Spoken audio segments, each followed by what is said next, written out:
ఏపీలో పలుచోట్ల petrol diesel కొరత ఏర్పడింది. నందిగామ, కంచుకుచెర్ల పట్టణాల్లోని పెట్రోల్ బంకుల్లో నో స్టాక్ బోర్డులు దర్శనమిస్తున్నాయి.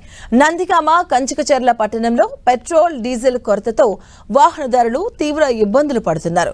పెట్రోల్ బంక్ నిర్వాహకులతో ఆటో డ్రైవర్లు వాగ్వాదానికి దిగుతున్నారు. పెట్రోల్ డీజిల్ కొరత సమస్యను వెంటనే పరిష్కరించారని ప్రభుత్వాన్ని వాహనదారులు కోరుతున్నారు. ఉమ్మడి కర్నూలు జిల్లాలో పెట్రోల్ డీజిల్ కొరతతో పలు బంకుల దగ్గర నో స్టాక్ బోర్డులు దర్శనమిస్తున్నాయి.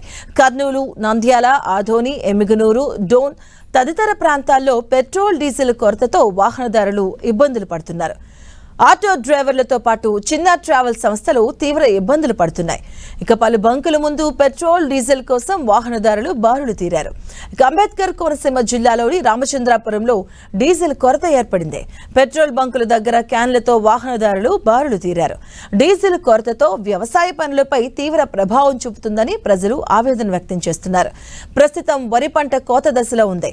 పంటను కోసేందుకు వరి కోత యంత్రాలకు అవసరమైన డీజిల్ లభ్యం కాకపోవడంతో రైతులు తీవ్ర ఆందోళనకు చెందుతున్నారు.